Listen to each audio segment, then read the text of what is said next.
Longtemps, la communauté scientifique a soutenu que des trous noirs de dimension colossale, les fameux trous noirs supermassifs, occupèrent le centre de toutes les grandes galaxies. Pourtant, malgré des efforts soutenus, aucun n'avait pu être identifié au sein de la galaxie connue sous le nom de galaxie australe du Moulinet, alias Messier 83 ou M83, une spirale située à quelques 15 millions d'années-lumière. Cette absence laissait les chercheurs perplexes, convaincus pourtant de la présence de ce géant invisible. Aujourd'hui, le très puissant télescope spatial James Webb semble avoir mis au jour un indice laissant penser qu'un trou noir supermassif se tapirait bien au cœur de M83. Ces géants cosmiques se nourrissent de vastes quantités de gaz et de poussière, émettant ainsi une lumière extrêmement intense. Or, M83 ne semblait pas présenter cet éclat caractéristique. Serait-il simplement masqué par d'épais nuages de poussière? De fait, les caméras de pointe du télescope ont détecté des concentrations de gaz ionisé, un phénomène qui survient précisément lorsqu'un trou noir engloutit la matière environnante. En somme, ce dernier pourrait bien jouer à cache-cache, et le James Webb aurait peut-être permis de lever le voile sur cette énigme persistante. Mais qu'ont observé exactement les chercheurs? Ils ont perçu une lueur émise par du gaz néon, nécessitant une énergie considérable, bien supérieure à celle que peuvent produire des étoiles ordinaires. Cette émission lumineuse constitue un indice probant de la présence d'un noyau galactique actif dissimulé. Même les plus violentes explosions d'étoiles, appelées supernovae, ne libèrent pas suffisamment d'énergie pour générer un tel rayonnement. Dès lors, l'hypothèse d'un trou noir supermassif paraît la plus plausible. Toutefois, ce n'est pas l'unique explication envisageable. La lumière pourrait également résulter d'ondes de choc traversant le gaz interstellaire. Afin de trancher, les chercheurs comptent scruter la région avec d'autres instruments spatiaux de haute précision, tels que les télescopes Hubble, ALMA ou encore le Very Large Telescope. Dans le même temps, cette découverte illustre les capacités du télescope spatial James Webb. Il semble désormais capable de révéler des phénomènes longtemps restés hors de portée de nos moyens d'observation. Parmi d'autres exemples, il a contribué à la détection d'un trou noir réputé impossible. Cela dit, cette découverte pourrait ne pas être aussi stupéfiante qu'elle l'a d'abord paru. Tâchons ensemble de percer ce mystère. En réalité, les astronomes croyaient avoir identifié un trou noir d'une voracité extrême, absorbant la matière à un rythme 40 fois supérieur à la norme admise. Un phénomène qui contrevenait manifestement aux lois connues de la physique. Ce trou noir, baptisé LID 568, a été localisé grâce au télescope spatial James Webb. Il remonterait au premier temps de l'univers, ayant pris forme seulement 1,5 milliard d'années après le Big Bang. Initialement, tout laissait croire que ce trou noir insatiable dévorait bien trop, et à une cadence anormalement rapide. Un tel rythme aurait entraîné une croissance fulgurante, surprenante à un stade si précoce de l'univers. Pourtant, à la lumière des nouvelles observations du télescope Webb, les chercheurs ont reconnu leur erreur. Le trou noir, en réalité, ne transgressait aucune règle. Ce que l'on avait pris pour une consommation excessive n'était qu'un leurre causé par un épais nuage de poussière masquant partiellement la scène. Voici en principe comment fonctionnent les trous noirs. Lorsque la matière s'y précipite, elle s'échauffe considérablement et émet une lumière intense. Une règle, appelée limite d'Eddington, précise que la quantité maximale que peut absorber un trou noir dépend directement de sa masse. S'il tente d'en ingérer davantage, le rayonnement produit repousse cette matière, l'empêchant ainsi de poursuivre son absorption. Certains parviennent à dépasser quelque peu cette limite. On parle alors d'accrétion super Eddington, mais en aucun cas dans des proportions 40 fois supérieures. Or, selon les premières estimations, LID 568 semblait violer cette contrainte de manière spectaculaire.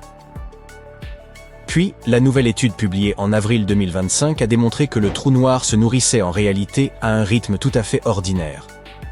L'erreur initiale venait d'une visibilité altérée par la poussière cosmique, laquelle bloque et disperse la lumière, rendant l'observation plus difficile. En définitive, ce que l'on prenait pour un glouton s'est révélé être un objet céleste d'un comportement plutôt banal. Avouez que cela a quelque chose de frustrant. Les chercheurs expliquent que lorsqu'un trou noir est dissimulé derrière un nuage de poussière, comme avec LEED 568, il est impératif d'ajuster les mesures de luminosité en tenant compte de cette poussière afin d'estimer correctement sa masse. Sans cela, les résultats obtenus risquent d'être erronés, faussant par là même le calcul de la fameuse limite d'Eddington. Dans cette étude, l'équipe a estimé la masse du trou noir à partir de la lumière infrarouge, moins sensible à l'opacité des poussières que la lumière visible, habituellement utilisée. Grâce à cette méthode, ils ont découvert que le trou noir était près d'1 milliard de fois plus massif que le Soleil, soit environ 40 fois plus que les premières estimations. Cette nouvelle mesure a permis de corriger le calcul de la limite d'Eddington, révélant que ce trou noir n'était ni aussi vorace ni aussi étrange qu'on ne l'avait cru. Son comportement ne témoigne donc pas d'une croissance anormalement rapide. Les chercheurs savaient déjà que la poussière pouvait fausser l'évaluation des trous noirs. Toutefois, ils n'ont pas toujours su corriger cette distorsion lors de l'observation de galaxies lointaines. Il est donc fort possible que d'autres trous noirs aient eux aussi été mal mesurés, ce qui aurait entraîné une interprétation erronée. La nouvelle méthode mise au point par l'équipe pourrait permettre aux scientifiques d'approfondir leur connaissance des trous noirs dissimulés dans des galaxies obscurcies par la poussière, notamment celles que l'on appelle les petits points rouges, récemment révélés par James Webb. Lors de la première analyse de ces zones reculées de l'univers, les chercheurs ont mis au jour un phénomène inédit. Un ensemble de minuscules galaxies d'un rouge extrêmement marqué. Ces objets célestes, baptisés petits points rouges, se comptent par centaines et ne semblent apparaître que durant une brève période de l'histoire cosmique, environ 1 milliard d'années après la naissance de l'univers. Ces derniers suscitent une vive perplexité. Ils présentent les caractéristiques de deux entités très différentes. Certains évoquent d'énormes galaxies regorgeant d'étoiles, et d'autres font songer à des galaxies modestes, abritant un immense trou noir en leur cœur. Toutefois, une chose reste certaine. La galaxie typique parmi ces pointes rouges est d'une taille infime. À peine 2% de la Voie lactée, et certaines sont encore plus réduites. Qu'est-ce donc qui fait scintiller ces galaxies ? Deux hypothèses principales s'opposent.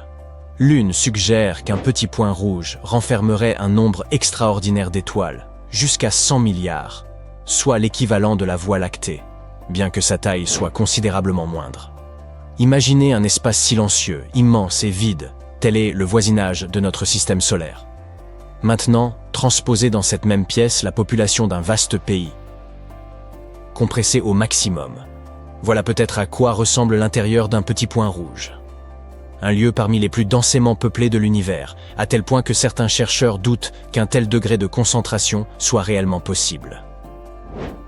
L'autre théorie avance que ces pointes rouges seraient de petites galaxies compactes, au centre desquelles siège un trou noir colossal. Les scientifiques peuvent repérer de tels objets en étudiant la manière dont le gaz gravite autour, produisant une lumière spécifique. Or, ce type de signature a bien été observé dans de nombreux petits points rouges. Le plus surprenant demeure toutefois la taille de ces trous noirs, bien trop massifs pour les galaxies minuscules qui les abritent. En temps normal, un trou noir représente à peine 0,1% de la masse d'une galaxie. Dans certains de ces points, en revanche, il pourrait presque en égaler la masse totale. C'est si peu commun que les scientifiques les surnomment « trous noirs surdimensionnés ». Mais un dernier mystère persiste. Alors que les trous noirs conventionnels émettent des rayons X, ceux des petits points rouges n'en laissent aucune trace. Même à l'aide de télescopes spécialisés, les chercheurs n'ont pu repérer le moindre signal.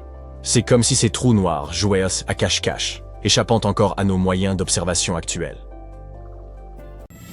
Habituellement, lorsque nous regardons des photos d'astronautes dans l'espace, nous pouvons voir qu'ils sont attachés de quelque manière à leur vaisseau spatial. Mais il y a eu un astronaute courageux qui a fait un grand pas dans l'inconnu, sans aucun câble de sécurité pour le relier à sa navette. Cet homme courageux s'appelait Bruce McCandless, et il a fait cette prouesse en 1984. Comment est-il revenu, vous demandez-vous ? Il a réalisé ce tour de force à l'aide d'un réacteur dorsal à l'azote, une unité à manœuvre manuelle de la NASA. Il a d'abord effectué des manœuvres d'essai dans la soute de Challenger. Ce n'est qu'après s'être assuré que tout fonctionnait bien que McCandless a décidé de se lancer et d'aller se balader à une centaine de mètres de la navette. Des statistiques un peu tristes. Sur les 430 personnes qui ont fait le saut dans l'espace, 18 ont malheureusement perdu la vie, ce qui nous donne un taux de mortalité d'un peu plus de 4%.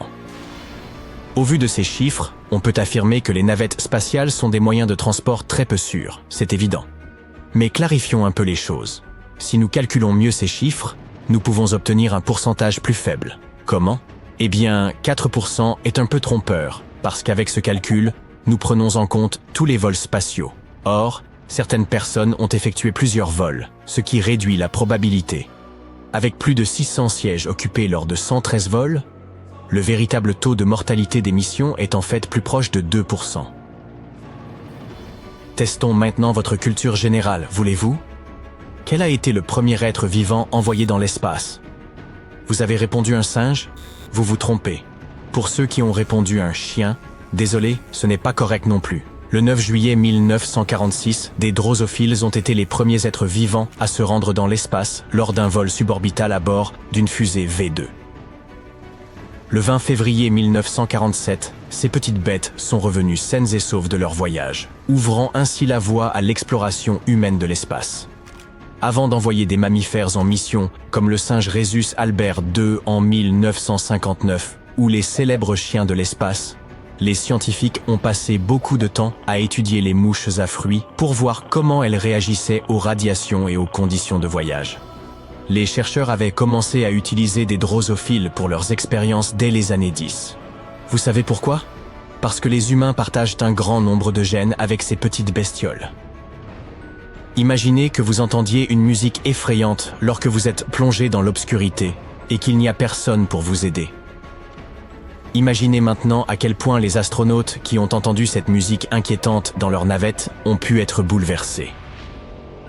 Quelques mois avant leur atterrissage sur la Lune, les astronautes de la mission Apollo 10 étaient en orbite autour de notre satellite, en train de tester leur équipement lorsqu'ils ont entendu d'étranges bruits. Eugene Cernan, en plaisantant, a remarqué que ces bruits étaient sinistres et qu'ils ressemblaient à une musique bizarre. À ce moment-là, les astronautes n'avaient pas de contact avec le centre de contrôle. Ils se trouvaient près de la face cachée de la Lune. Ces bruits ressemblaient à la bande sonore d'un film de science-fiction. Mais la NASA a décidé de ne pas en faire grand cas, voulant protéger la santé mentale des astronautes. Malgré des années de spéculation, les théories allant de l'interférence radio à l'activité de particules chargées, la source des bruits reste inconnue. Cernan a remarqué plus tard que personne à bord n'avait pris ces bruits au sérieux et qu'il ne les avait pas signalés après la mission. Il y a de fortes chances que nous ayons déjà reçu des messages de nouveaux amis venus d'autres galaxies, mais que nous n'ayons pas réussi à les comprendre. En août 1997, des astronomes utilisant le radiotélescope Big Ear de l'Université de l'Ohio ont capté un étrange signal radio à bande étroite, provenant de la constellation du Sagittaire, qui a duré 72 secondes. Ce signal bourdonnait à une fréquence de 1420 MHz, ce qui est significatif car cela correspond aux émissions naturelles de l'hydrogène. Cette fréquence avait été signalée par les scientifiques près de 20 ans plus tôt comme un choix probable pour les civilisations extraterrestres qui tenteraient de nous contacter. Ils l'ont appelé le signal WOW. Après que l'un des astronomes se soit ainsi exclamé par écrit sur son relevé, nous n'avons plus jamais entendu ce signal, et personne n'a été en mesure d'expliquer son origine de manière satisfaisante.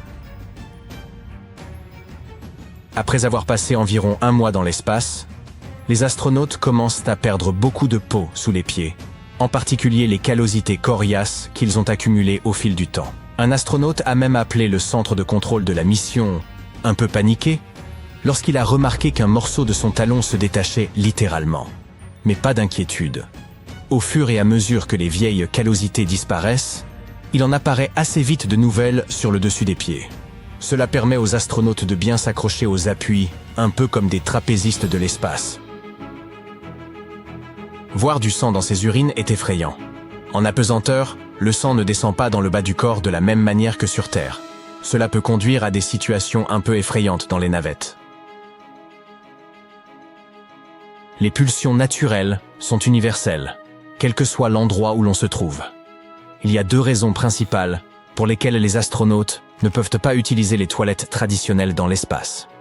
Tout d'abord, l'eau est une ressource extrêmement précieuse à bord d'un véhicule spatial. Deuxièmement, il n'y a pas d'écoulement gravitationnel de l'eau dans l'espace. L'eau potable à bord d'une station spatiale est contenue dans des poches et on se désaltère différemment que sur Terre. En apesanteur, un dispositif spécial, avec aspiration et sac jetable, est utilisé pour la collecte des déchets, le stockage étant évacué tous les 10 jours.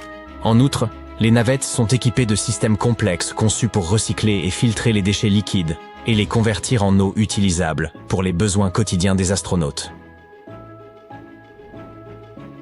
Comme si tout cela n'était pas suffisant, le fait de passer une période prolongée à flotter dans l'espace pose un autre problème. Le corps peut perdre ses bourses séreuses, ces petits coussins que l'on trouve entre les articulations de la hanche. Si cela ne pose pas de problème immédiat dans un environnement sans gravité, le retour sur Terre peut transformer le simple fait de s'asseoir, que ce soit sur une chaise ou sur des toilettes, en une véritable torture. Les mouvements de fluide qui contribuent aux problèmes sanguins ne s'arrêtent pas là. Ils peuvent également faire des ravages dans les sinus des astronautes, créant une sensation constante de congestion. C'est comme si l'on vivait en permanence dans une pièce étouffante, sans pouvoir se soulager. Ainsi, il y a de nombreux défis à relever lors d'un voyage spatial de longue durée, une expérience aussi difficile qu'excitante. Un autre défi auquel les astronautes sont confrontés est la perte de vision, également connue sous le nom de syndrome oculaire, ce qui semble tout à fait scientifique. Bien que la cause exacte reste un peu mystérieuse, on pense que la pression supplémentaire exercée sur le cerveau peut endommager la rétine et le nerf optique. Et voici un fait amusant. Cette maladie touche surtout les hommes. Par ailleurs, vous pourriez penser que fermer les yeux dans l'espace équivaut à se plonger dans le noir, mais ce n'est pas le cas. En raison des niveaux élevés de rayonnement, les astronautes voient encore de vives lumières traverser certaines parties de leurs orbites. C'est un phénomène assez étrange qui les tient sur le qui-vive, même les yeux fermés. Passons à la vitesse supérieure et parlons de la santé des os dans l'espace. Il s'avère que l'apesanteur peut vraiment faire des ravages sur le squelette des astronautes. Ils peuvent perdre jusqu'à 2% de leur masse osseuse chaque mois, ce qui est assez incroyable. Mais la bonne nouvelle, les chercheurs ont mis au point de nouveaux exercices qui les aident à lutter contre la perte de masse osseuse. Ainsi, même si les voyages dans l'espace ne sont pas sans poser de problèmes, les scientifiques travaillent d'arrache-pied pour que nos astronautes restent en pleine forme pendant qu'ils explorent l'univers. L'effondrement terminal est une théorie intéressante sur la façon dont l'univers pourrait prendre fin. Il s'agit en fait de l'inverse du Big Bang. Imaginez que l'univers s'étende pendant des siècles et des siècles, puis qu'il freine et commence à s'effondrer sur lui-même, peut-être même en formant un énorme trou noir. Les scientifiques étudient cette question en se penchant sur la densité de l'univers. S'il est trop dense, un tel effondrement pourrait réellement se produire. Au début, on pensait que la gravité finirait par prendre le dessus et arrêterait l'expansion due au Big Bang. Mais nous avons ensuite découvert cette chose mystérieuse appelée énergie noire, qui accélère en réalité cette expansion. De ce fait, il semble que l'effondrement terminal soit peu probable. À l'heure actuelle, toutes les données indiquent que l'énergie noire est là pour rester, et que l'univers va donc continuer à s'étendre indéfiniment. Les océans couvrent environ 70% de la surface de la Terre, et nous n'en avons exploré que 5 à 20%. Et récemment, les astronomes ont découvert encore plus d'eau. Une immense réserve flotte dans l'espace, près d'un quasar situé à plus de 12 milliards d'années-lumière. Et il ne s'agit pas d'une simple flaque d'eau, mais d'une quantité absolument impressionnante. Environ 140 000 milliards de fois plus importante que toute l'eau des océans de la Terre. Elle gravite autour d'un trou noir supermassif 20 milliards de fois plus grand que notre Soleil. Ce trou noir est entouré d'un quasar extrêmement lumineux. Il émet autant d'énergie que 1000 milliards de soleils réunis. J'en ai un peu le vertige. D'ailleurs, comme la lumière met du temps à nous parvenir, nous voyons ce quasar tel qu'il était lorsque l'univers était encore jeune. Les astronomes sont convaincus que cette immense réserve d'eau est la plus éloignée et la plus grande jamais découverte dans l'espace. Matt Bradford, du Jet Propulsion Laboratory de la NASA, a précisé que c'est grâce à son environnement unique que ce quasar est à même de produire une telle quantité d'eau. L'équipe de Bradford, en collaboration avec un autre groupe d'astronomes, étudie depuis un certain temps ce quasar et le trou noir supermassif qui se trouve en son centre. Ils ont remarqué que lorsque le trou noir attire la matière environnante, il réchauffe le gaz et la poussière qui se trouvent à proximité. Ce processus a créé une zone remplie de molécules qui n'avaient jamais été observées à une telle distance auparavant. Les premiers quasars ont été détectés il y a plus de 50 ans, lorsque des télescopes ont repéré des objets extrêmement lumineux dans l'espace lointain. Ce ne sont pas des étoiles ordinaires, ils brillent au centre de galaxies lointaines et sont si puissants qu'ils éclipsent toutes les étoiles qui les entourent. Au cœur de chaque quasar se trouve un trou noir gigantesque, des millions, voire des milliards de fois plus lourd que le Soleil. Lorsque le gaz et la poussière tourbillonnent vers le trou noir, il se réchauffe et libère une quantité incroyable d'énergie. Cela fait du quasar l'un des objets les plus brillants et les plus puissants que nous ayons jamais observés dans l'espace. Observer les quasars, c'est comme remonter dans le temps. La lumière que nous voyons aujourd'hui a voyagé pendant des milliards d'années. Elle permet aux scientifiques d'avoir un aperçu de ce à quoi ressemblait l'univers dans un passé lointain. Les quasars peuvent nous aider à comprendre comment les galaxies se sont formées, comment la matière s'est propagée et comment les premières structures cosmiques se sont assemblées. Certains quasars émettent d'énormes jets de particules ultra rapides. En s'étendant dans l'espace, ils peuvent parfois modifier des régions entières de l'univers. Mais revenons à cette eau sidérale, ou plutôt à cette vapeur d'eau. Lorsque les astronomes l'ont découverte, elle flottait autour du quasar, répartie sur une immense zone large de plusieurs centaines d'années-lumière. À titre de comparaison, une seule année-lumière équivaut à environ 9,6 billions de kilomètres. Même si le gaz y est incroyablement rare, contrairement à ce que nous connaissons sur Terre, il est beaucoup plus chaud et plus dense que le gaz présent dans la plupart des autres galaxies, y compris dans notre propre Voie lactée. La température de ce gaz est d'environ moins 52 degrés Celsius, et sa densité est environ 300 000 milliards de fois inférieure à celle de l'atmosphère terrestre. Cela semble extrême. Même à l'échelle de l'espace, c'est inhabituel. Or, la vapeur d'eau n'est pas une molécule comme les autres. Le fait même qu'elle existe à proximité d'un quasar suggère que cette zone est régulièrement exposée à des radiations. C'est cette exposition qui maintient le gaz à une température plus élevée que la normale. Pour ajouter au mystère, les astronomes ont également détecté du monoxyde de carbone et d'autres molécules. En d'autres termes, il y a beaucoup de matières premières dans les environs.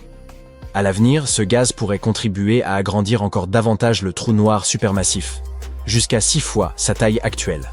Cependant, ce n'est qu'un scénario parmi tant d'autres. Une partie du gaz pourrait être aspirée par le trou noir, une autre pourrait former de nouvelles étoiles, et une autre encore pourrait être projetée dans l'espace.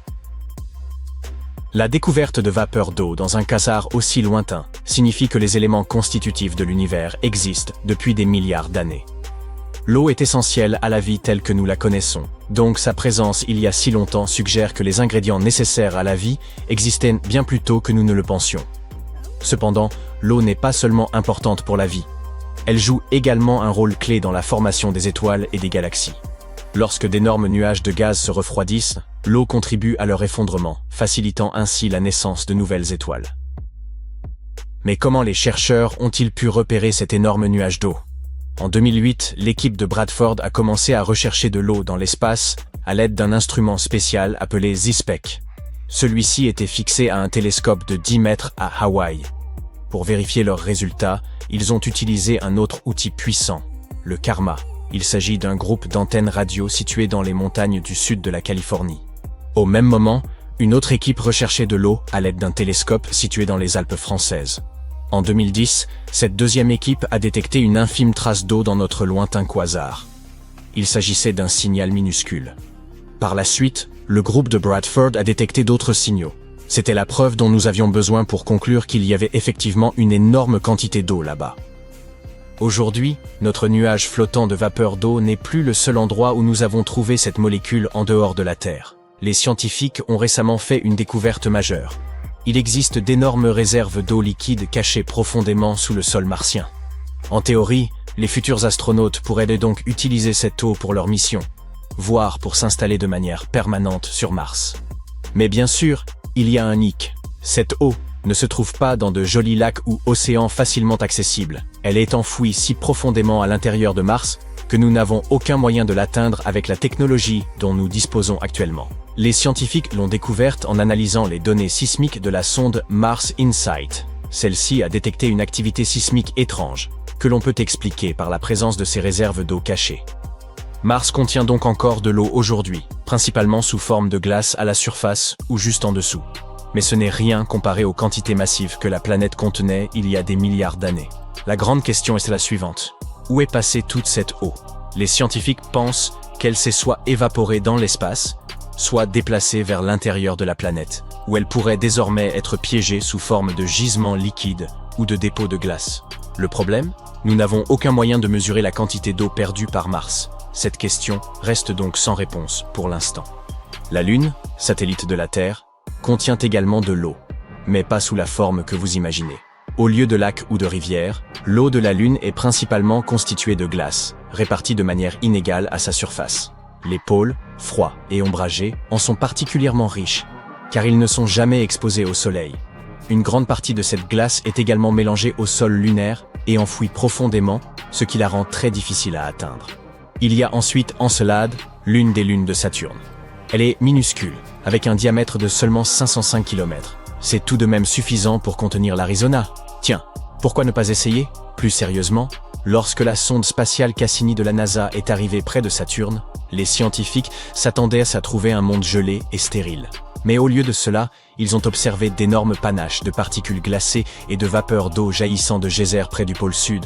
Cela signifiait qu'un océan gigantesque devait se cacher sous sa croûte glacée, pris en sandwich entre le noyau rocheux de la Lune et sa surface gelée.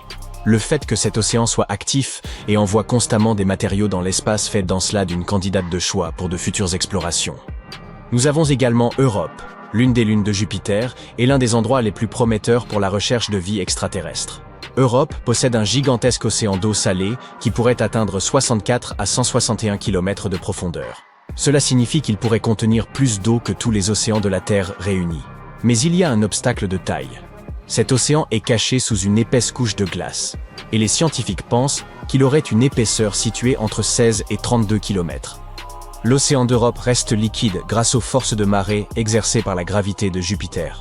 L'attraction massive de la planète étire et comprime la Lune, créant une friction qui la réchauffe à l'intérieur et empêche l'océan de geler. Le plus passionnant, c'est que les scientifiques pensent que des panaches d'eau pourraient jaillir des nombreuses fissures qui parsèment la surface glacée d'Europe. Si cela se confirme, nous pourrions un jour être en mesure de prélever des échantillons de cet océan sans avoir à forer à des kilomètres de profondeur. Cependant, de nombreuses inconnues subsistent. Quel est le volume des réserves d'eau d'Europe? À quelle vitesse se recongèle-t-il? Et comment la température et la pression extrême affectent-elles la glace? Les scientifiques sont impatients de le découvrir, car l'océan d'Europe est l'un des lieux les plus prometteurs où trouver des microbes extraterrestres dans notre système solaire. Imaginez un objet d'une puissance telle qu'il pourrait désintégrer tous les atomes de votre corps en une fraction de seconde. Cette chose file à travers l'espace sans bruit, ni morte, ni vivante, mais quelque part entre les deux. Si ce monstre terrifiant se dirigeait vers la Terre, nous serions condamnés. Alors, qu'en est-il? Les astronomes ont découvert un objet spatial rapide et puissant qui traverse notre galaxie, la Voie lactée, à plus de 167 000 km/h. C'est bien plus rapide que la fusée la plus rapide jamais construite. Cet objet spatial étrange a reçu le nom d'étoile zombie. La raison, c'est qu'il s'agit du résidu d'une étoile morte il y a très longtemps, mais qui bouge pourtant encore. Cette étoile zombie fait partie de la catégorie des magnétars.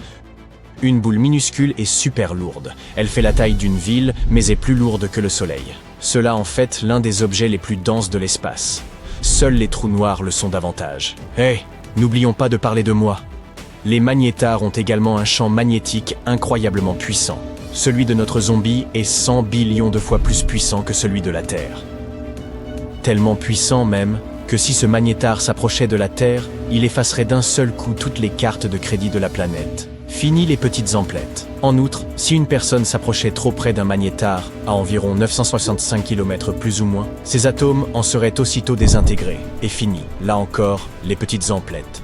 Heureusement, ce magnétar est très loin de nous et n'est pas près de s'approcher. Lorsqu'il a été découvert pour la première fois, il se trouvait à environ 15 000 années-lumière de la Terre. C'est une distance énorme, vous n'avez donc pas à vous inquiéter de voir vos atomes partir en feu d'artifice pour le moment. Les astronomes ont repéré ce magnétar zombie pour la première fois en 2008. Et comme seulement une trentaine de magnétars sont connus dans notre galaxie, c'était un vrai coup de chance. Les scientifiques ont utilisé des télescopes spatiaux comme Hubble et Gaia pour l'observer. Et ils ont découvert qu'il se déplaçait beaucoup plus rapidement qu'ils ne le pensaient. À présent, les astronomes essaient de comprendre comment cette étoile zombie a reçu une telle impulsion. Au début, ils pensaient que, comme la plupart des magnétars, celui-ci était issu de l'explosion en supernova d'une étoile géante, le noyau de celle-ci devenant une étoile à neutrons super dense. Selon leur théorie, cela aurait pu se produire près d'un objet qui porte le nom de rémanent de supernova HB9. C'est tout à fait plausible, car la plupart des magnétars sont créés de cette manière. Mais en suivant son mouvement, ils ont aussi découvert que notre étoile zombie se déplaçait trop rapidement et allait dans la mauvaise direction pour provenir de HB9. Ils ont donc retracé son parcours sur plusieurs milliers d'années, mais n'ont toujours pas pu identifier l'étoile explosive ni la masse stellaire dont elle pourrait être issue. Cela signifie que les scientifiques ont maintenant un mystère de plus à résoudre. D'où vient cette étoile zombie et comment a-t-elle été formée ?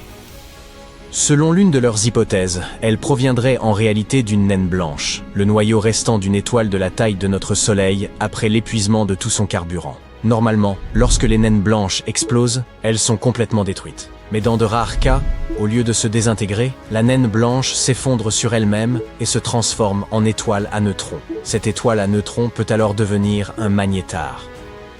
Cette exceptionnelle formation de magnétar nous renseigne aussi un peu sur une autre grande énigme, les sursauts radio-rapides, ou FRB. Il s'agit de flashs très rapides et puissants d'énergie radio provenant de l'espace profond. Certains FRB viennent de galaxies si anciennes qu'on s'étonne qu'elles puissent encore contenir des étoiles capables d'exploser. Mais si les magnétars peuvent naître de l'effondrement de naines blanches, cela pourrait expliquer comment ces FRB continuent de survenir. Quoi qu'il en soit, comprendre comment se forment les magnétars pourrait nous permettre d'expliquer de nombreux événements étranges et puissants que nous observons dans l'univers. Cependant, l'enquête se poursuit et aucune réponse n'a encore été trouvée. Les étoiles zombies qui errent à travers l'univers ne sont pas le seul mystère qu'il nous reste à résoudre. En voyageant à travers le cosmos, vous pourriez tomber sur un étrange objet qui ne ressemble à rien.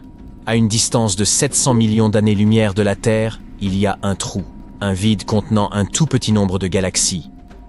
Cette région est à peu près sphérique et fait environ 330 millions d'années-lumière de diamètre. Elle pourrait contenir notre galaxie, la Voie lactée. Des milliers et des milliers de fois, c'est le mystérieux vide du Bouvier, ou grand vide. Vous voyez, les galaxies sont comme des toiles géantes. La plupart d'entre elles font partie de longues structures appelées filaments. Ceux-ci se déploient à travers le cosmos, et lorsqu'ils se rencontrent, ils forment des régions à forte concentration de galaxies. Ces régions sont ce que nous connaissons sous le nom d'amas de galaxies. Mais entre ces amas et ces filaments, il y a d'énormes vides dans lesquels ne se trouvent que très peu de galaxies. Ces vides constituent presque 80% de l'univers observable, et la plupart d'entre eux sont immenses, de 30 à 300 millions d'années-lumière de large. Le vide du Bouvier est l'un des plus massifs. Il a même remporté le titre de supervide. Les astronomes pensent qu'il pourrait être le résultat de la fusion de plusieurs vides plus petits. Mais qu'est-ce qui a bien pu causer l'apparition de ces gigantesques zones vides ? Nous pourrions trouver une explication dans l'origine de l'univers. Dans ces premiers jours, je n'étais pas encore né, moi. Toute la matière de l'univers était rassemblée de manière assez compacte. Les astronomes pensent même que nous avions là une espèce de soupe uniforme. Mais bientôt, des fluctuations quantiques aléatoires ont commencé à distribuer toute cette matière. Certaines zones sont devenues plus denses et leur attraction gravitationnelle est devenue plus forte. Elles ont commencé à voler de la matière aux régions moins denses. Résultat, elles sont devenues encore plus denses et elles ont attiré de plus en plus de matière. Parallèlement, de petits amas se sont mis à s'éloigner du centre, formant des galaxies. Si vous pouviez visiter l'amas stellaire qui porte le nom de Palomar 5, vous oublieriez à peu près tout des vides, des supervides, et même des étoiles zombies. Au lieu de cela, il vous faudrait vous concentrer sur votre survie, car la région cache, en son sein, un essaim de plus de 100 trous noirs. Et ces trous noirs ne sont pas simplement là à ne rien faire. Ils travaillent, façonnant l'amas en permanence. Palomar 5 est un groupe d'étoiles situé à environ 80 000 années-lumière de la Terre. Normalement, des amas comme celui-ci sont plutôt denses, avec des étoiles toutes serrées les unes contre les autres. Mais Palomar 5 est différent. Il est étendu et possède une énorme queue d'étoiles qui s'étire sur 30 000 années-lumière. Cette magnifique queue porte le nom de courant stellaire. C'est comme si les étoiles ruisselaient de l'amas, créant une longue rivière de lumière. Les courants stellaires comme celui-ci sont rares et difficiles à étudier. Les amas globulaires comme celui-ci sont extrêmement vieux. Certains sont presque aussi anciens que l'univers lui-même. Mais Palomar 5 se distingue également par le fait qu'il est le seul amas à posséder encore un courant stellaire, du moins à notre connaissance. Et ce sont les trous noirs présents au sein de l'amas qui pourraient être responsables de cela. Ils exercent en effet une attraction sur les étoiles, perturbant leurs orbites et les projetant vers l'extérieur, ou devrais-je dire les propulsant. Je ne sais pas. Quoi qu'il en soit, ces étoiles composent le courant stellaire. Au fil du temps, de plus en plus d'étoiles sont expulsées. Palomar 5 a bien plus de trous noirs que prévu. Environ 20% de la masse de cet amas est constituée de trous noirs. Il y en a plus de 100, chacun ayant environ 20 fois la masse de notre Soleil. Bien sûr, Palomar 5 ne durera pas éternellement. Dans environ 1 milliard d'années, il se désintégrera complètement. À ce moment-là, toutes ces étoiles auront disparu, ne laissant derrière elles que les trous noirs. Ceux-ci orbiteront autour de la Voie lactée, tel un vestige fantomatique. Bien que cet amas soit relativement effrayant, il existe quelque chose d'encore plus inquiétant dans l'espace observable. Les épais nuages de gaz et de poussière appelés nébuleuses. L'une des plus étranges est probablement NGC 2392, située à 5000 années-lumière de la Terre dans la constellation des Gémeaux. Elle a été découverte il y a plus de 200 ans et est devenue célèbre en raison de sa curieuse apparence. C'est essentiellement un disque de matière avec un anneau d'objets en forme de comète. Les queues de ces objets s'éloignent de l'étoile située au centre de la nébuleuse. Les bandes oranges dans la partie externe du nuage s'étendent sur des années-lumière dans toutes les directions. Le centre ressemble à une pelote de ficelle, mais en réalité, c'est une bulle de matière projetée dans l'espace par le vent de matière produit par l'étoile centrale. Incroyable. Chaque année, en avril, un groupe de scientifiques observe la faible lueur des astéroïdes qui passent près de notre planète. Une année, ils ont remarqué quelque chose de bizarre qui scintillait dans leur télescope. L'équipe s'attendait à ce que ce soit un énième astéroïde, mais ils ont fini par être très surpris car ce qu'ils ont découvert était une roche spatiale inhabituelle qui n'était pas constituée des minéraux qui composent habituellement les astéroïdes. Elle était faite de silicate, le matériau que l'on trouve principalement sur la Lune. Ils l'ont nommé Kamo'oalewa, un mot hawaïen qui signifie objet céleste vacillant. La roche ne correspondait à aucun astéroïde géocroiseur que les scientifiques connaissaient déjà. Au lieu de cela, ce morceau présentait un motif de lumière réfléchie similaire à celui des roches lunaires que les astronautes avaient rapporté des missions de la NASA. Ce fragment s'est avéré être un quasi-satellite, qui est une sorte d'astéroïde en orbite autour de notre planète et du Soleil. Il tourne autour de la Terre, sur une orbite irrégulière assez inhabituelle. C'est la raison pour laquelle tu ne peux le voir dans le ciel nocturne qu'une fois par an. Le fragment est aussi très timide. Il ne s'approche jamais de notre planète à moins de 14 millions de kilomètres. C'est presque 40 fois plus loin que la Lune. De plus, ce corps spatial se cache souvent dans l'ombre. Les scientifiques ont compris que l'objet ne restera pas longtemps sur cette orbite. Il est probablement arrivé à sa position actuelle il y a environ 500 ans et son orbite va probablement changer au cours des 300 prochaines années. Ce fragment n'est peut-être pas seul là-bas dans l'espace. Il existe au moins 3 autres objets géocroiseurs similaires qui pourraient tous provenir du même endroit. Les chercheurs ne sont pas encore sûrs de la nature de la roche, mais ils pourront en savoir plus sur cet objet spatial inhabituel s'ils envoient un vaisseau spatial pour collecter des échantillons et les rapporter sur Terre. C'est ce que l'agence spatiale chinoise prévoit de faire plus tard dans la décennie. La Lune est apparue au milieu du chaos et il existe plusieurs théories sur la façon dont cela s'est produit. La première affirme que la Lune n'était autrefois qu'un corps errant semblable à un astéroïde. Elle s'est formée quelque part dans notre système solaire. Un jour, elle s'est approchée trop près de la Terre et a été capturée par la gravité de notre planète. La deuxième théorie dit que notre planète tournait si vite qu'une partie du matériel s'est détachée et a commencé à tourner autour d'elle. L'un des plus gros morceaux était la Lune. La troisième théorie affirme que la Lune s'est formée au moment où notre planète traversait son propre processus de formation. Mais aujourd'hui, la théorie la plus largement acceptée est la suivante. Un jour, il y a très très longtemps, mais pas dans une galaxie très très lointaine, la Terre est entrée en collision avec une planète de la taille de Mars. Les débris et les nuages de poussière de la collision se sont rassemblés autour de notre planète et ont commencé à lui tourner autour. Finalement, ce que nous connaissons aujourd'hui comme la Lune s'y est formé. Les missions Apollo ont rapporté plus d'un tiers de tonnes de sol et de roches de la surface lunaire. Ces roches ont montré que la Lune avait principalement les mêmes matériaux de construction que notre planète. Cela pourrait signifier qu'elles ont une histoire commune. Si la Lune s'était formée ailleurs et avait finalement été capturée par la force gravitationnelle de notre planète, elle aurait une composition différente. De même, si elle avait été créée en même temps que notre planète, ou si elle s'en était détachée, il y aurait les mêmes minéraux sur la Lune et sur la Terre. Mais les minéraux de la Lune contiennent moins d'eau. De plus, le satellite naturel de notre planète est riche en matériaux qui se forment rapidement à haute température. La Lune n'est pas le seul corps spatial du système solaire à avoir un passé mystérieux.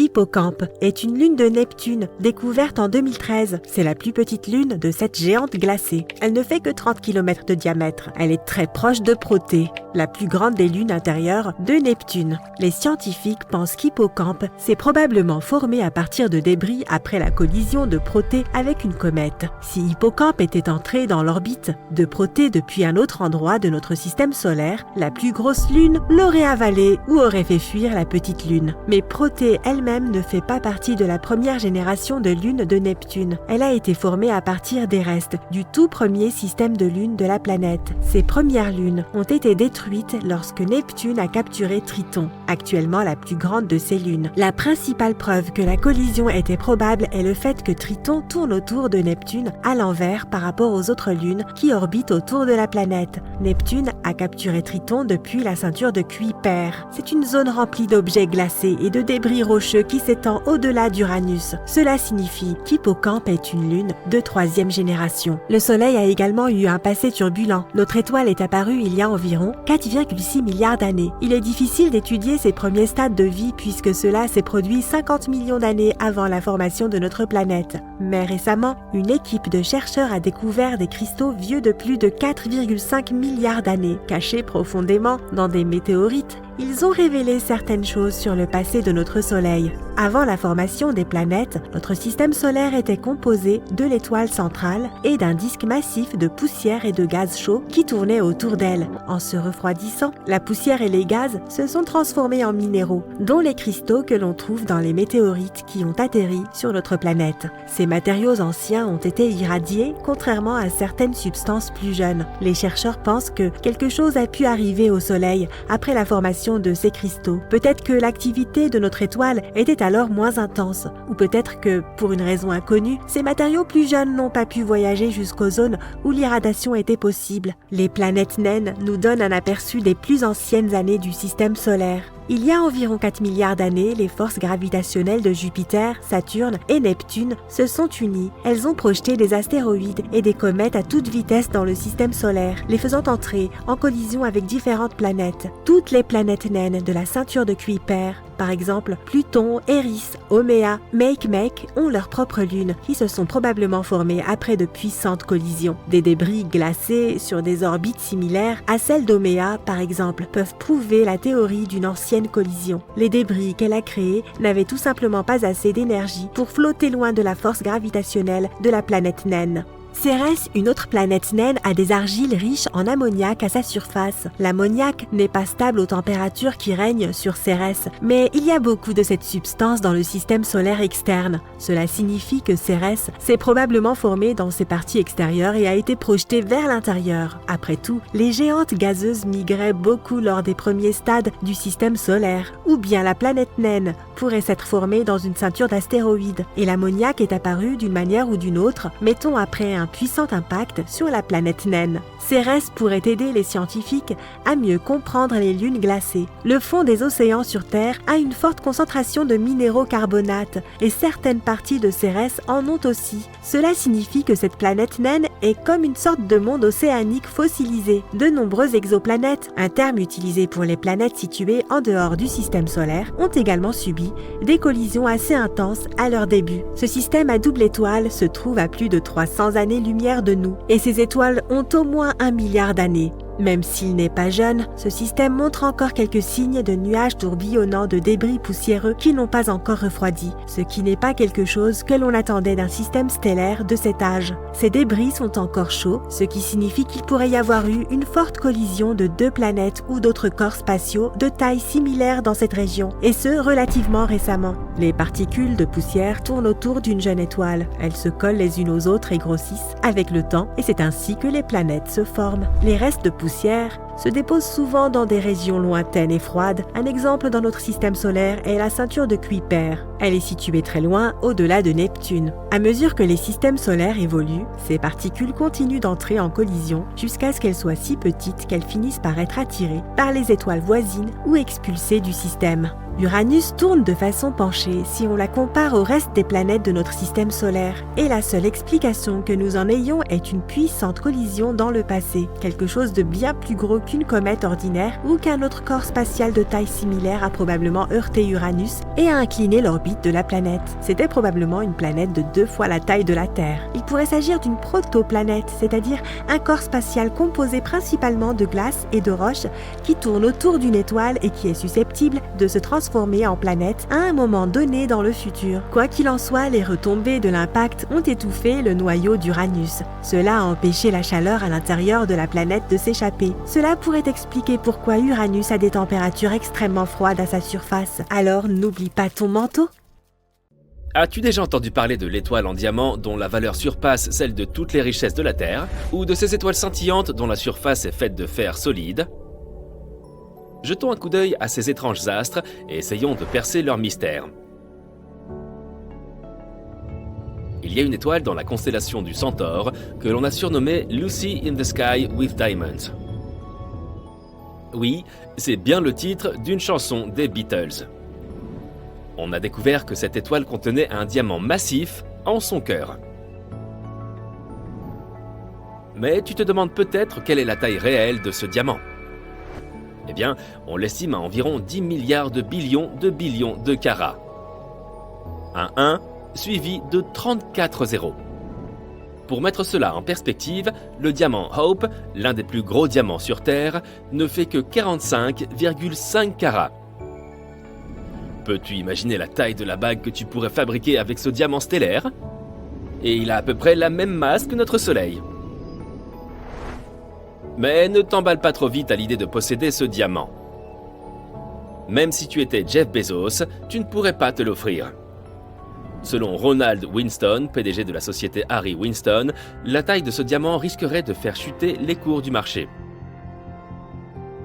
Tu devras donc te contenter d'une bague de fiançailles beaucoup plus petite. Une chose intéressante à propos de Lucy in the Sky with Diamonds est qu'elle est incroyablement dense. Sa masse est celle du Soleil, mais à l'intérieur d'un diamètre équivalent à 1/3 de celui de la Terre. Comme si tu essayais de faire entrer un éléphant dans une boîte à chaussures. Et pourtant, malgré cette taille imposante, elle est relativement froide, avec une température centrale d'environ 6649 degrés Celsius seulement. En comparaison, la température centrale de notre Soleil est d'environ 15 millions de degrés. Depuis la découverte de Lucy in the Sky with Diamonds, on a trouvé plusieurs autres étoiles cristallisées, dont certaines ont un cœur de diamant de la taille de la Terre. Cela prouve bien que l'univers est plein de surprises, et qu'on ne sait jamais quel genre de trésor on découvrira dans la vaste étendue de l'espace.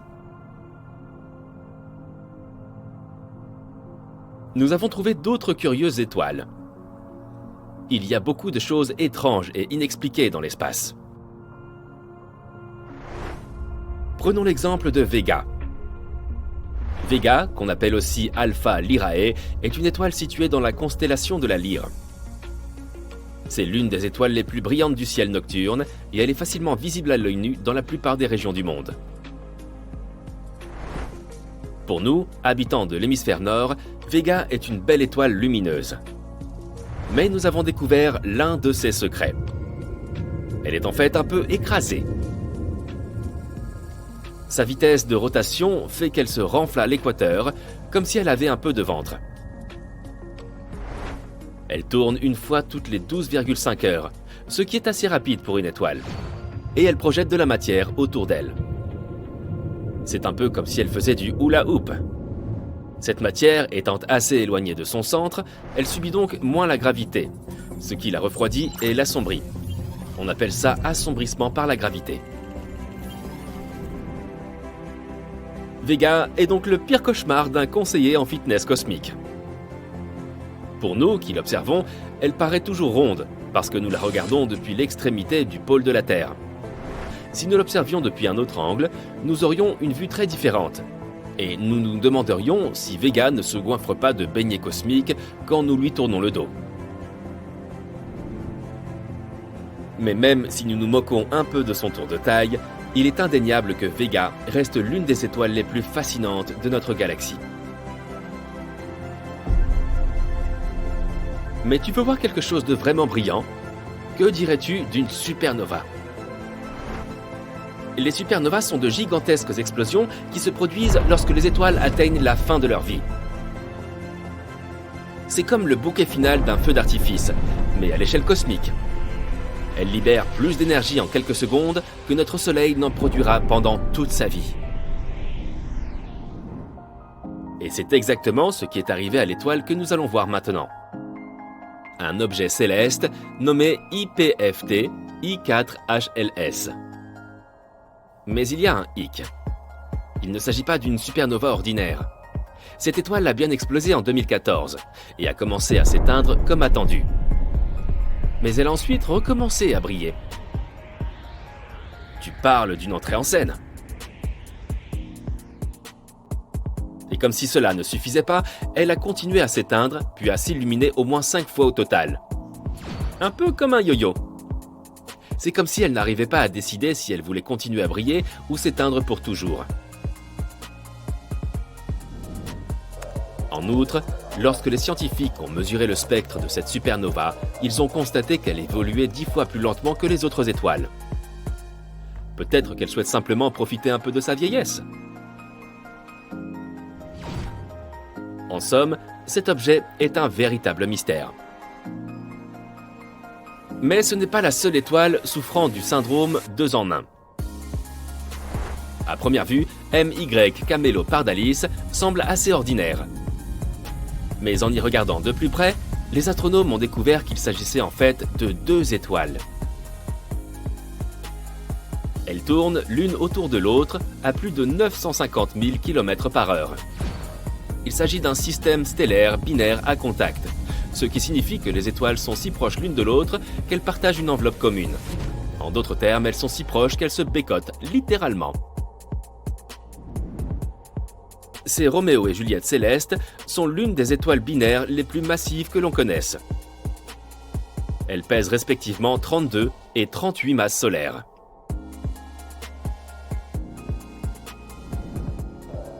Et nos astronomes pensent qu'elles pourraient être sur le point de fusionner. Ce qui signifie qu'un jour, elles pourraient se combiner pour former une super étoile géante. Qui aurait cru que l'espace pouvait être si romantique? Voici maintenant un autre nom à rallonge. HD 140283, l'étoile Mathusalem.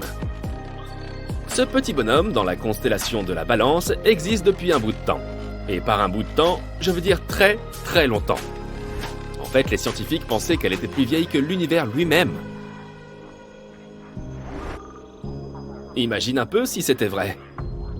Mais ils ont fini par découvrir qu'elle avait environ 14 milliards d'années, soit le même âge que notre univers. C'est quand même assez impressionnant. Elle est si vieille qu'elle se souvient de l'époque où la Voie lactée n'était qu'une petite galaxie. Malgré tout, elle a encore un peu de vie en elle. Elle commence tout juste à se transformer en géante rouge, ce qui est un peu comme lorsque tu atteins la trentaine. Elle vieillit donc assez bien. Mais si toutes ces choses restent plus ou moins compréhensibles, que dire de cette étoile que les astronomes ont surnommée WTF, ou qu'est-ce que c'est que ce truc? On l'appelle aujourd'hui l'étoile de Tabi. Elle a aussi un nom plus scientifique, mais il est un peu long. Ce qui est vraiment bizarre chez elle, c'est sa luminosité irrégulière. Pour une raison inconnue, elle ne brille pas comme une étoile normale. Elle clignote, comme quand on allume et éteint une lampe de poche. Et il ne s'agit pas d'une petite baisse de luminosité, mais d'une chute de 22%. Ce n'est donc pas parce qu'un objet viendrait la cacher de temps à autre. Les scientifiques ont toutes sortes de théories sur ce comportement étrange. Des comètes, de la poussière, une mégastructure extraterrestre. Oui, mais avant que ton imagination ne s'emballe, il est important de noter que l'explication la plus probable est celle de la poussière. L'étoile serait entourée d'une espèce de nuage de poussière qui nous empêcherait parfois de la voir nettement. Mais cette explication n'est pas encore confirmée à 100%. Et il reste encore beaucoup de mystères autour de l'étoile de Tabi. Une chose est sûre, elle est peut-être un peu bizarre, mais c'est ce qui la rend si fascinante. Et voilà, mon ami. Nous restons émerveillés par l'incroyable diversité et par l'étrangeté du cosmos. Il y a encore tant de choses à découvrir, alors continuons à explorer l'univers à la recherche de ces fabuleux trésors. Personne ne t'entendra crier dans l'espace, ou quelque chose comme ça. Nous avons tous entendu cette phrase qui fait froid dans le dos. Et c'est vrai, l'espace est en grande partie constitué d'un gigantesque néant. Il y a beaucoup d'espace dans l'espace. Mais cela ne signifie pas qu'il n'y ait pas de bruit. En fait, il y en a beaucoup. Et certains d'entre eux pourraient même te faire frissonner. Nous allons nous pencher sur les sons les plus effrayants de l'espace. Tout d'abord, comment les bruits cosmiques sont-ils enregistrés ? Le son n'est que la vibration de molécules. Lorsque tu cries, les molécules se poussent furieusement les unes les autres jusqu'à ce qu'elles atteignent l'oreille de la personne en face de toi. Ces vibrations sont alors transmises au cerveau et nous les reconnaissons comme quelque chose dont il nous faut parfois nous excuser. Pour entendre quelque chose, nous avons donc besoin des molécules. Et c'est là que ça se complique. Il n'y en a pas dans l'espace. L'univers est presque entièrement constitué de vide. Oui, de vide absolu. Cependant, les magiciens de la NASA parviennent tout de même à enregistrer les sons de l'espace. Comment font-ils ? Eh bien, il existe certains types d'ondes qui n'ont rien à voir avec les molécules. Nous, les gens ordinaires, ne pouvons pas les percevoir sans certains appareils. Parmi ces ondes, il y a par exemple les ondes radio. Nous avons besoin d'une radio ou d'un appareil de ce type pour les reconnaître. Et c'est exactement ce que font les satellites de la NASA. Ils captent des ondes radio. Grâce à eux, nous pouvons connaître le bruit que font les corps cosmiques. Ces satellites enregistrent une multitude d'ondes, la fluctuation des plasmas, les champs magnétiques et d'autres choses. Les scientifiques de la NASA transforment ensuite tout cela en pistes sonores ordinaires. Et certaines de ces choses font un bruit assez effrayant, c'est le moins que l'on puisse dire. Prenons par exemple notre champ magnétique. Il entoure notre planète comme un bouclier invisible, nous protégeant de toutes sortes de nuisances comme les radiations ou les vents solaires. Nous ne pouvons ni le voir, ni le sentir, mais aujourd'hui nous pouvons l'entendre. Des chercheurs de l'Université technique du Danemark ont recueilli des ondes magnétiques enregistrées par le satellite Swarm de l'ESA. Ils les ont ensuite converties en pistes audio et ont obtenu un résultat assez effrayant. En vérité, ça ressemble plutôt au bruit d'une effroyable créature nocturne. Et si tu as en tête la carte du champ magnétique terrestre, tu auras l'impression qu'une araignée rôde dans les parages. Brrr! Et ce n'est pas le seul son étrange que nous avons capté sur Terre. Récemment, nous avons capté un autre signal radio en provenance de l'espace. Les scientifiques ont découvert qu'il provenait d'un endroit très éloigné, à des milliards d'années-lumière de nous. Ces salves ne durent généralement pas plus de quelques millisecondes, mais celle-ci était exceptionnelle. Elle a duré environ 3 secondes, soit des milliers de fois plus longtemps que d'habitude. En même temps, le signal était très précis, à tel point que les scientifiques l'ont même comparé à un battement de cœur. Les scientifiques pensent que ce signal est causé par des pulsars ou des étoiles à neutrons. Autrefois, Nikola Tesla a capté quelque chose de similaire. Malheureusement, à l'époque, on ne connaissait pas les pulsars. Tesla était donc persuadé d'avoir capté le message de créatures extraterrestres. Mais la vérité s'est avérée beaucoup moins fascinante. Passons maintenant de la Terre à la Lune. En 1969, les astronautes de la mission Apollo 10, la navette qui a effectué le dernier vol d'essai vers la Lune, ont survolé sa surface. Ils ont alors capté d'étranges signaux provenant de la face cachée de notre satellite. Nous ne voyons jamais cette face car la Lune est en état de verrouillage gravitationnel. Le son était si étrange que les astronautes ne savaient pas s'ils devaient le signaler à la NASA. ils craignaient de ne pas être pris au sérieux, voire de ne pas être autorisés à participer aux prochaines missions spatiales. Voici à quoi cela ressemblait. Selon la NASA, il ne s'agit pas du tout d'une étrange musique extraterrestre. Il s'agit peut-être simplement d'ondes radio qui se sont modifiées les unes les autres en raison de leur proximité. Mais les astronautes qui l'ont entendu pour la première fois ont quand même eu un peu peur. Et qu'en est-il des autres planètes ? Il y a 40 ans, des scientifiques ont exploré la surface de Vénus. Ils y ont envoyé une dizaine de sondes pour y enregistrer des sons et des images. Nous savons maintenant quel genre de bruit émet Vénus, qui pourrait facilement nous détruire si nous nous en approchions.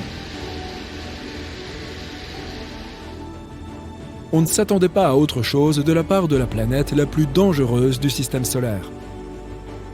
Hélas, Vénus est encore plus toxique que les trolls qui sévissent sur Twitter. Et ces sondes n'ont pas fait long feu. Elles sont rapidement tombées en panne après leur arrivée. Ensuite, nous avons Jupiter. Ce géant de l'espace, qui est 11 fois plus grand que la Terre, est absolument terrifiant. Une des sondes de la NASA, Juno, tourne autour de Jupiter toutes les quelques semaines. Elle se déplace à une vitesse phénoménale, à 209 214 km/h. Un jour, Juno a enregistré l'un des signaux invisibles les plus puissants qu'elle ait jamais rencontrés. Les violents vents solaires venaient d'entrer en conflit avec le champ magnétique de Jupiter. Cela fit un énorme boom cosmique. Le son original a duré 2 heures, mais il a été réduit à quelques secondes. En fait, cela ressemble assez au bruit d'une vague qui se brise sur un rocher.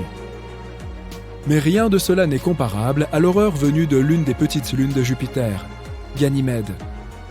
En 2021, la sonde spatiale Galileo l'a survolée. Au cours de son vol, elle a capté quelque chose d'assez étrange.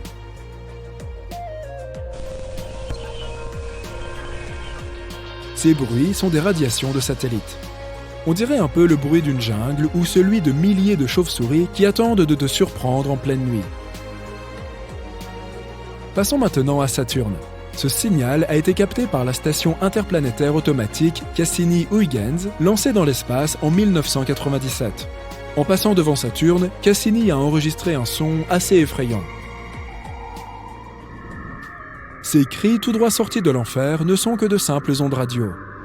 Et ce n'est pas très différent de ce qu'émettent les aurores boréales sur Terre. Un peu plus tard, Cassini a capté un autre signal, le bruit des éclairs et des orages sur Saturne. Ces sons sont assez intéressants. On dirait un peu des pop-corns qui éclatent ou un compteur Geiger, n'est-ce pas ? Mais c'est simplement parce que ces éclairs sont extrêmement rapides. Nous allons maintenant sortir du système solaire. La célèbre sonde Voyager 1 a été lancée en 1977 et continue de nous envoyer des données 40 ans après son décollage. En 2012, elle a quitté le système solaire pour entrer dans l'espace interstellaire. C'est alors que Voyager 1 a enregistré des ondes de plasma. L'enregistrement original a duré 7 mois. Mais les scientifiques ont eu pitié de nous et l'ont réduite à 12 secondes. Ce n'est pas vraiment sinistre, mais ce n'est pas très rassurant non plus. Et bien qu'il semble que rien ne puisse surpasser les horreurs de Saturne, nous allons maintenant examiner l'un des objets les plus effrayants de l'univers, un trou noir. Ce son a été enregistré par le télescope spatial Chandra. En étudiant un amas de galaxies dans la constellation de Persée, on a découvert quelque chose d'étrange. Des mouvements ondulatoires au centre de l'amas. Ils s'étendent dans toutes les directions comme des cercles sur l'eau. Les scientifiques ont déclaré que ce phénomène était dû à un trou noir supermassif. Or, les trous noirs ne dévorent pas toujours entièrement les objets spatiaux. Parfois, ils les recrachent. Cela entraîne des vibrations gazeuses que l'on peut convertir en bandes sonores. Ce qui est intéressant, c'est que l'oscillation de chacune de ces ondes dure environ 10 millions d'années. Cet enregistrement est donc très accéléré. Les scientifiques ont réduit le délai entre les oscillations environ 144 quadrillions de fois. Et voilà ce que ça donne. C'est probablement le son le plus sinistre de notre liste. Il n'est ni très puissant ni très violent. Il a plutôt quelque chose de sombre et d'inquiétant. Voici donc les sons spatiaux les plus effrayants captés par la NASA. Comme je l'ai dit, la plupart d'entre eux ne sont que des ondes radio. Mais il est toujours amusant de se faire peur de temps en temps. Savais-tu qu'il existe un objet astronomique dans lequel l'espace et le temps échangent leur place? Mais comment ça fonctionne? Et que signifie exactement échanger l'espace et le temps? Essayons de comprendre. Imagine que tu es dans un vaisseau spatial qui ne peut que se déplacer qu'en ligne droite. Ta trajectoire mène à un point inévitable, et tu n'as aucune idée de ce qui t'attend. Tu peux seulement espérer que ce ne sera pas trop grave. Pendant ce temps, tout ce qui t'entoure n'est que pure folie. Un assemblage chaotique d'événements historiques. Qu'est-ce que tu vois? D'anciens humains et dinosaures? La naissance de l'univers? Le futur? Qui sait? C'est à ça que ressemblerait l'univers si on échangeait le temps et l'espace. Et, en théorie, c'est ce que tu verrais si tu tombais dans un trou noir et que tu parvenais à survivre. Mais comment une telle chose est-elle possible?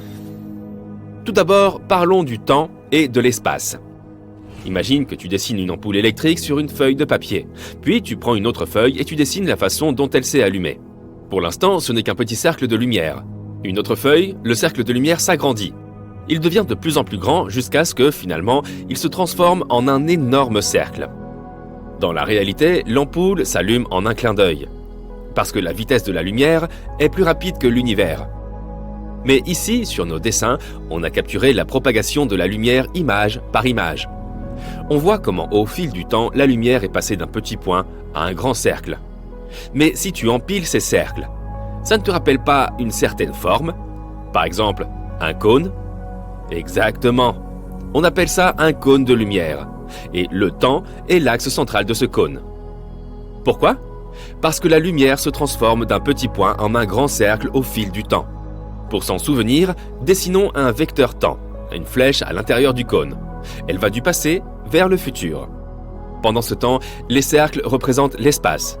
Dans l'espace, on peut se déplacer comme on veut, dans n'importe quelle direction, vers le haut ou vers le bas, en zigzag et ainsi de suite.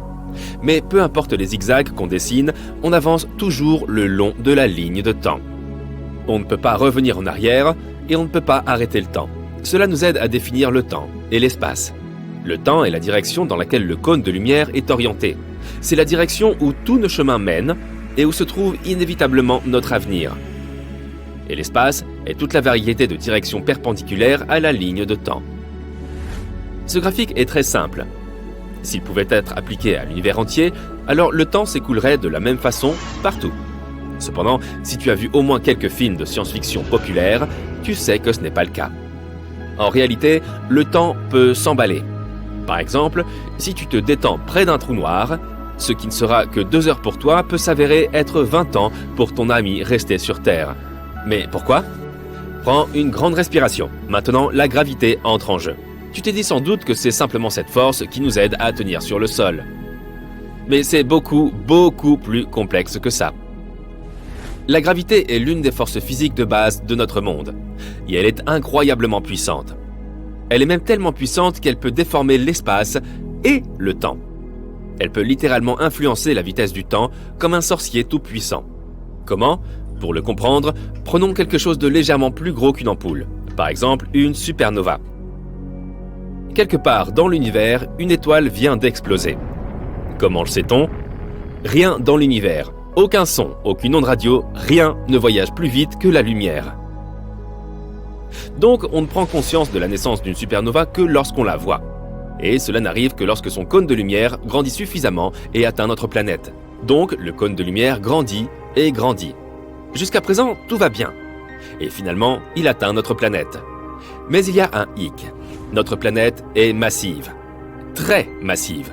Et elle a une gravité assez forte. Alors, que se passe-t-il? La gravité change la direction du cône de lumière. Elle commence à attirer le cône vers le centre de notre planète. Et avec elle, elle attire aussi notre flèche du temps. Cela signifie qu'elle ralentit le temps. Et plus le cône de lumière est proche de nous, plus la flèche se courbe. Et plus le temps ralentit. Qu'est-ce que ça signifie? Ça signifie par exemple qu'une montre autour de ta cheville sera en retard par rapport à une montre à ton poignet, que ta tête vieillit plus vite que tes jambes, et que les astronautes en orbite terrestre vieillissent un peu moins vite que les gens sur Terre. C'est ce que les scientifiques appellent la relativité générale. Ok, mais quel est le rapport avec notre sujet? Comment peut-on comprendre ce qui se passera si on échange l'espace et le temps? Ne t'inquiète pas, on y arrive. Imagine maintenant un corps cosmique avec une gravité incroyablement forte. Il déforme tellement le temps et l'espace qu'on a l'impression qu'ils s'échangent. C'est un trou noir. Il attire absolument tout vers son centre. Aucune étoile, aucune planète, aucune lumière ne peut y échapper. Disons que notre cône de lumière s'en approche. D'abord, comme d'habitude, le temps commence à se plier vers le centre du trou noir, attiré par sa gravité. Mais la gravité est très forte, si bien qu'il se courbe de plus en plus, et le temps va de plus en plus lentement au fur et à mesure que tu t'approches du centre. À la fin, le cône de lumière traverse la limite du trou noir, ce qu'on appelle l'horizon des événements. À ce moment-là, il s'est tellement déformé que maintenant il pointe littéralement vers le bas. On peut dire que le temps a changé sa direction. Le temps pointe vers le bas. Qu'est-ce que c'est que cette absurdité ? Ce sera plus facile à expliquer avec un exemple réel. Imagine que tu es un astronaute un peu fou qui a décidé de sauter dans un trou noir. Et il y a un observateur dans un vaisseau spatial qui te regarde faire ça. Au début, pour toi, rien ne change. Regarde ta montre. Tu vois que 5 secondes se sont écoulées. Tout va bien. Mais que se passe-t-il pour l'observateur ? Tout d'abord, tu vas tomber pendant un très long moment. L'observateur est assis là depuis 50 ans. Et tu tombes toujours, parce que ton temps a ralenti. Deuxièmement, comme l'espace est également déformé près d'un trou noir, l'observateur verra que tu commenceras à t'étirer comme un spaghetto. C'est un terme scientifique d'ailleurs, qui porte le nom de spaghettification. Et puis tu franchis enfin l'horizon des événements. L'observateur ne te voit plus. La lumière ne peut pas s'échapper d'un trou noir, donc ton image n'atteindra pas l'observateur, même si tu es toujours à l'intérieur. Et que se passe-t-il pour toi ? Et si tu avais survécu d'une manière ou d'une autre, rappelle-toi que la flèche du temps pointe vers le centre du trou noir. Cela signifie que désormais, le centre du trou noir est ton avenir. Ce n'est pas un lieu, c'est un destin que tu ne peux pas changer. Et l'endroit d'où tu viens, ainsi que le reste de l'univers, n'existe plus pour toi. Parce que maintenant, ce n'est pas un lieu, mais un événement du passé. Et comme tu ne peux pas remonter le temps, tu ne pourras jamais revenir. Mais qu'est-ce qui se trouve autour de toi ? Un chaos complet. Les rayons de lumière se déplacent maintenant dans toutes les directions, en avant, en arrière, et ainsi de suite. Les rayons représentant les événements du passé, du futur, du présent, tout cela se déplace autour de toi. En réalité, l'espace et le temps n'ont pas échangé leur place. Mais on a l'impression qu'ils l'ont fait. Parce que dans l'espace, tu ne peux plus faire qu'avancer, comme si tu suivais une ligne droite. Et le temps, reflété dans les rayons lumineux, t'entoure partout et se déplace dans toutes les directions possibles. Et là, on retourne au début. Cet exemple horrifiant nous aide à imaginer ce que l'on ressentirait si le temps et l'espace étaient inversés. Bien sûr, tout cela n'est que théorie et supposition. L'idée même que nous nous déplaçons dans une direction, celle que nous n'avons pas choisie, et qu'il y a un chaos temporel complet autour, semble assez effrayante. Et pourtant, ce serait une expérience très intéressante. Tu es partant ? Si tu as déjà vu des photos prises depuis un vaisseau spatial ou depuis la Station spatiale internationale et qui montrent des corps célestes éclairés par le Soleil, comme la Terre ou la Lune, tu as peut-être remarqué quelque chose qui cloche. L'espace semble trop vide. Il manque un magnifique arrière-plan rempli d'étoiles. Il semble qu'il serait très ennuyeux d'aller observer les étoiles directement depuis l'espace, puisque le ciel est toujours si sombre. Pendant la journée, le ciel au-dessus de nos têtes est bleu à cause de la diffusion de la lumière. Cela se produit lorsque la lumière du Soleil traverse l'atmosphère. Mais situé sur la Lune ou ailleurs dans l'espace, il n'y a pas d'atmosphère pour diffuser cette lumière. C'est pourquoi le Soleil semble toujours noir. Mais cela ne veut pas dire qu'il y a moins de lumière. Si tu jetais un coup d'œil à travers un hublot de la station spatiale, tu verrais autant de lumière solaire directe que si tu regardais par la fenêtre de ton appartement pendant une journée sans nuages, peut-être même plus. Lorsque tu prends une photo par une journée ensoleillée, tu utilises probablement une courte exposition, ainsi que le réglage d'ouverture étroit de ton appareil photo. De cette façon, seule une courte rafale de lumière entre dans l'objectif. Le même principe s'applique lorsque nos pupilles se contractent à la lumière du soleil pour ne pas avoir à gérer une trop grande quantité de lumière. Et comme il fait tout aussi clair là-haut dans l'espace, le processus est le même lorsque tu prends des photos d'objets éclairés par le soleil. En utilisant une exposition courte, tu peux obtenir de bonnes photos lumineuses de la Terre ou de la surface de la Lune. Mais cela signifie aussi qu'il n'y aura pas d'étoiles sur la photo. Même là-haut, les étoiles sont relativement ternes. Elles n'émettent pas assez de lumière pour apparaître sur les photos prises avec de tels réglages. Notre planète a un ciel bleu qui se transforme lentement en une magnifique palette rouge-orangé au crépuscule et inversement à l'aube. Mais si tu as un jour l'occasion d'observer un coucher de soleil sur Mars, tu dois t'attendre à l'inverse, un ciel diurne orange-brun qui prend une teinte bleutée au coucher du soleil. Tout d'abord, Mars est plus éloigné du soleil que notre planète. Donc, lorsque tu regardes le soleil depuis la surface martienne, il a l'air plus terne et plus petit. Et ce n'est pas tout. Le soleil observé depuis Mars n'est qu'un point blanc bleuté entouré d'un halo bleu. La fine atmosphère de la planète rouge contient de grandes particules de poussière, qui créent un effet appelé diffusion de Mie. Cela se produit lorsque le diamètre des particules dans l'atmosphère est presque le même que la longueur d'onde de la lumière diffusée. Cet effet filtre la lumière rouge des rayons du soleil. Ainsi, seule la lumière bleue atteindrait tes yeux sur Mars. Comment se fait-il que la Terre n'ait pas d'anneau ? Toutes les géantes gazeuses de notre système solaire, Jupiter, Saturne, Uranus et Neptune, ont de tels anneaux, alors que les planètes telluriques, Mercure, Vénus, la Terre et Mars, n'en ont pas. Il existe deux théories sur la façon dont les anneaux peuvent apparaître autour d'une planète. Ils pourraient n'être que des restes de matériaux datant de l'époque où la planète se formait. Ou bien ils pourraient être les restes d'une lune qui a été détruite par une collision avec un corps spatial ou déchirée par la forte attraction gravitationnelle de sa planète mère. Les géantes gazeuses se sont formées dans les régions extérieures de notre système solaire, tandis que toutes les planètes telluriques se trouvent dans la partie intérieure. Alors, peut-être que les planètes intérieures étaient mieux protégées des collisions potentielles qui auraient pu former leurs anneaux. Il y a aussi plus de lunes dans les régions extérieures de notre système solaire, ce qui pourrait être une autre raison pour laquelle les planètes qui s'y trouvent ont des anneaux. De plus, les planètes plus grosses ont une gravité plus forte. Cela signifie qu'elles peuvent maintenir leurs anneaux stables après leur formation. Certains experts pensent que la Terre avait un système d'anneaux il y a longtemps. Un objet de la taille de Mars a pu entrer en collision avec notre planète mère, ce qui a probablement créé un anneau dense de débris autour d'elle. Certains scientifiques pensent que ces débris n'ont pas formé un anneau, mais ce que nous connaissons aujourd'hui comme la Lune. Une planète géante se cache probablement au bord du système solaire, bien au-delà de Neptune.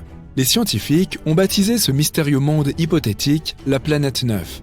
Si elle existe vraiment, elle est probablement similaire à Uranus ou Neptune et 10 fois plus massive que notre planète. Elle tourne probablement autour du Soleil, mais dans les confins du système solaire, environ 20 fois plus loin que Neptune. Une autre théorie intéressante stipule que la planète 9 pourrait en fait être un trou noir de la taille d'un pamplemousse, qui déforme l'espace comme le ferait une grande planète.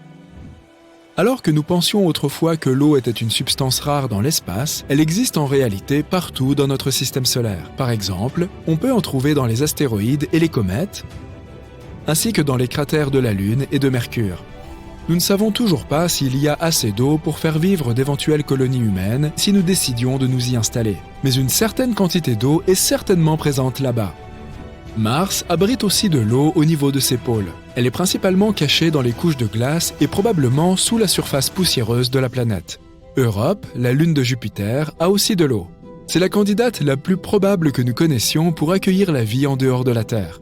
Il y a probablement tout un océan d'eau liquide sous sa surface gelée, et il pourrait d'ailleurs contenir 2 fois plus d'eau que tous les océans de la Terre réunis.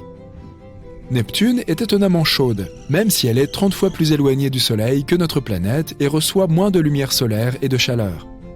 Mais elle émet beaucoup plus de chaleur qu'elle n'en reçoit. Son atmosphère est aussi beaucoup plus active qu'on ne le pensait, surtout si on la compare à sa voisine, Uranus. Ces deux planètes émettent la même quantité de chaleur, même si Uranus est beaucoup plus proche du Soleil. Mais personne ne sait pourquoi. Neptune a aussi des vents extrêmement forts qui peuvent atteindre une vitesse de 2400 km/h. Pourrait-il être responsable de cette chaleur? Ou peut-être est-ce à cause du noyau de la planète? Ou de sa force gravitationnelle? Un trou noir monstrueux fonce dans l'espace à une vitesse de 8 millions de km/h. Les scientifiques l'ont localisé grâce au télescope spatial Hubble. Ils pensent qu'il pèse autant qu'1 milliard de soleils. Il était censé rester à sa place au centre de sa galaxie d'origine, mais des forces gravitationnelles le poussent dans tous les sens. À un moment donné, ce trou noir va se libérer de sa galaxie et continuer à errer dans l'univers. Heureusement, il est encore à 8 milliards d'années-lumière de nous. Les tempêtes solaires sont si puissantes qu'elles pourraient nous plonger dans le noir complet. En juillet 2012, la tempête solaire la plus puissante des 150 dernières années a manqué la Terre de peu. Les éjections de masse coronale, ou CME, sont de grandes bulles de gaz ionisées. Elles ont traversé notre orbite à l'époque. Si elles avaient eu notre planète pour cible directe, nous aurions fait face à de la matière solaire fonçant vers la Terre, endommageant les ordinateurs et provoquant des pannes de courant qui auraient duré des mois. Une tempête solaire surprise nous a frappé le 25 juin 2022. Un photographe a même réussi à capturer de superbes aurores lumineuses qui ont traversé le ciel de l'aube à Calgary, au Canada, et qui ont duré 5 minutes. Elles ont été provoquées par la tempête. Les étoiles vampires existent vraiment. Elles font partie d'un système d'étoiles binaires, et elles peuvent littéralement aspirer la vie de l'autre étoile du système, afin de continuer à brûler plus longtemps. Le principe est simple. Une étoile plus petite et de plus faible masse vole le carburant hydrogène de sa sœur pour augmenter sa propre masse. Cette étoile vampire devient alors plus chaude. De plus, sa couleur passe au bleu vif. Ainsi, elle a l'air beaucoup plus jeune. La couleur de l'univers est surnommée l'AT cosmique. La lumière provenant des galaxies et des étoiles qui s'y trouvent, ainsi que des nuages de gaz et de poussière dans l'univers observable, a une couleur spécifique. C'est une teinte ivoire assez proche du blanc. L'univers est beige car il y a davantage de zones qui produisent de la lumière verte, jaune et rouge que de zones qui émettent du bleu. Le Soleil est une étoile de taille moyenne, et pourtant elle pourrait contenir 1 300 000 terres. L'étoile est aussi 333 000 fois plus lourde que notre planète.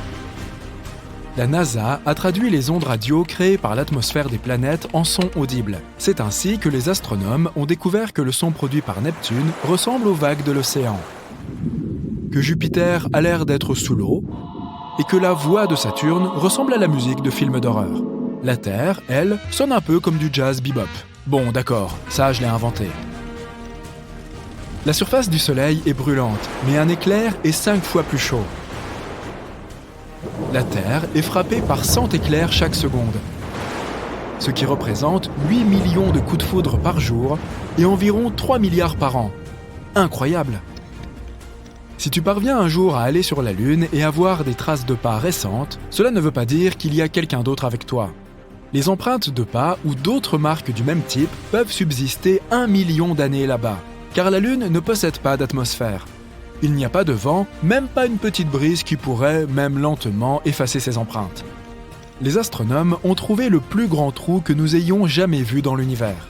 On l'appelle le vide géant et il s'étend sur une surface d'1 milliard d'années-lumière. C'est par accident qu'il a été découvert. L'un des membres de l'équipe de recherche s'ennuyait un peu et a voulu vérifier comment les choses se déroulaient dans la direction du point froid. Il s'agit d'une anomalie dans la carte du fond diffus cosmologique, ou FDC en abrégé. Il s'agit d'une faible lueur qui atteint notre planète depuis différentes directions et remplit l'univers. Elle traverse l'espace depuis près de 14 milliards d'années et constitue ce qui reste de la production lumineuse qui a suivi le Big Bang. Alors, tu tombes en plein cœur d'un trou noir et tu te prépares donc à une triste fin. Pas de panique. Tomber dans un trou noir ne te détruira pas nécessairement, toi ou ton vaisseau spatial. Il faudrait choisir un trou noir de grande taille pour survivre. Si tu tombes dans un petit trou noir, ce qu'on appelle l'horizon des événements est très étroit. La gravité, quant à elle, s'intensifie un peu plus à chaque centimètre. Donc, si tu étends ton bras en avant, il y aura une grande différence de gravité qui s'applique entre tes doigts et ton coude. Cela aura pour effet d'allonger ta main, provoquant une sensation plutôt désagréable. Très désagréable pour être honnête. Les choses ne seraient pas tout à fait les mêmes si tu tombes dans un trou noir supermassif comme ceux qui se trouvent au centre des galaxies. Ces objets peuvent être des millions de fois plus lourds que le Soleil. Leur horizon des événements est vaste et la gravité ne change pas aussi rapidement. Ainsi, la force que tu ressentirais sur tes talons et au sommet de ta tête serait à peu près la même, et tu pourrais aller jusqu'au cœur du trou noir. Enfin, cela reste à prouver. Si tu regardes un film très touchant dans l'espace et que tu te mets à pleurer, tes larmes ne couleront pas. Elles s'accumuleront autour des globes oculaires. Tes yeux deviendront trop secs et tu auras l'impression qu'ils brûlent. Tout liquide exposé sur ton corps s'évaporera, y compris à la surface de ta langue. En parlant de brûler, c'est une chose que le feu ne peut pas faire dans l'espace. En effet, le feu peut se propager quand il y a un flux d'oxygène. Et comme il n'y en a pas dans l'espace, une fois qu'elles ont explosé, les étoiles ne sont pas censées revenir à la vie.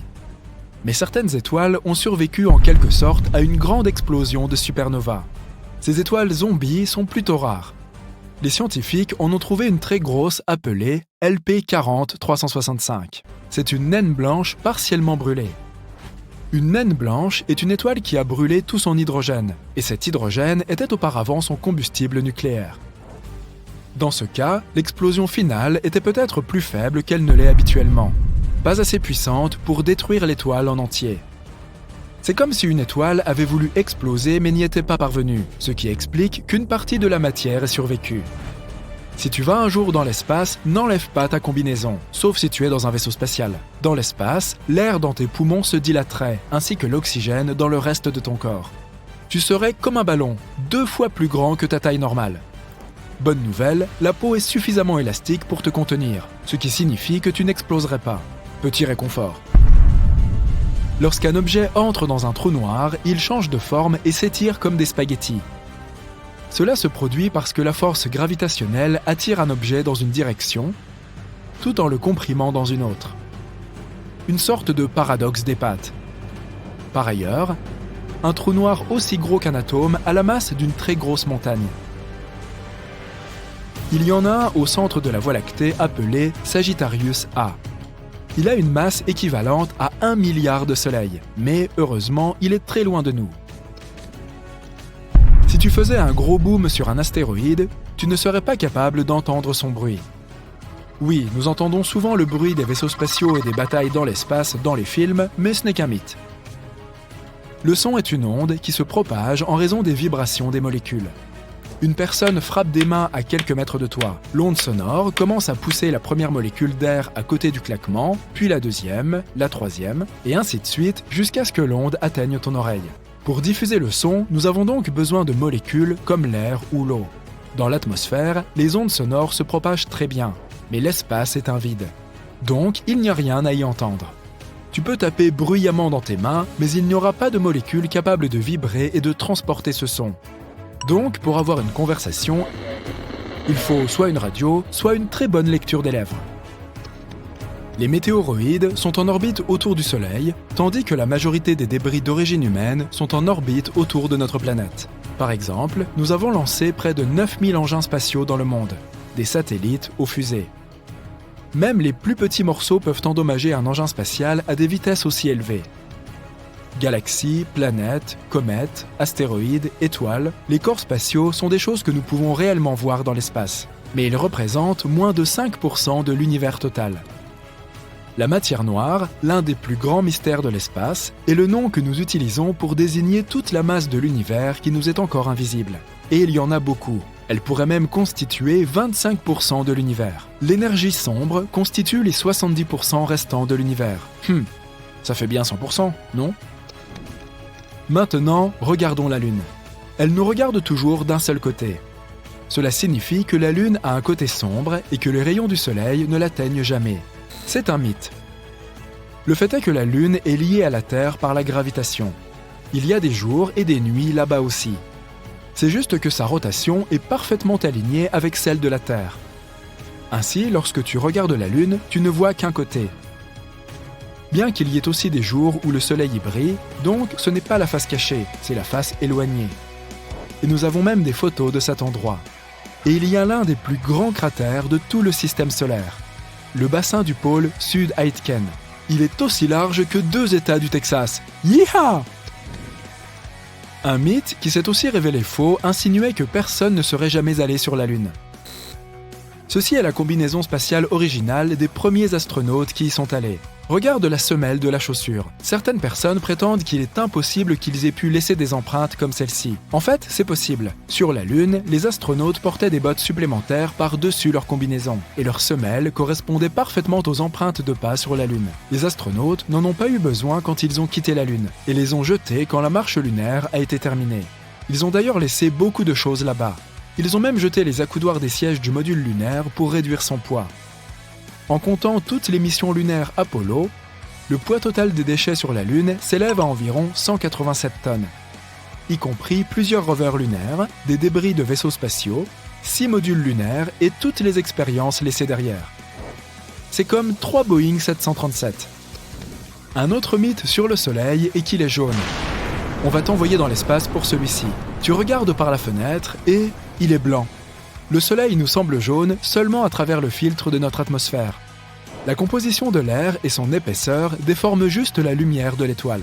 Mais les étoiles ont tout de même des couleurs différentes. Les étoiles plus froides ont des couleurs orange et rouge vive. Ce sont généralement de très vieilles étoiles, plus vieilles que notre Soleil. Mais les étoiles jeunes et très chaudes sont d'un bleu vif. Le Soleil se situe à peu près au milieu de ce spectre. Passons à un autre mythe, concernant les astéroïdes. Nous devons voler un peu plus loin que l'orbite de Mars. Wow! Nous voici dans une ceinture d'astéroïdes, et nous devons constamment esquiver des roches géantes et des blocs de glace. On s'est retrouvé au milieu d'un nuage dense et concentré en astéroïdes. Non, pas vraiment. Le fait est que l'espace est énorme, et les distances sont incroyables.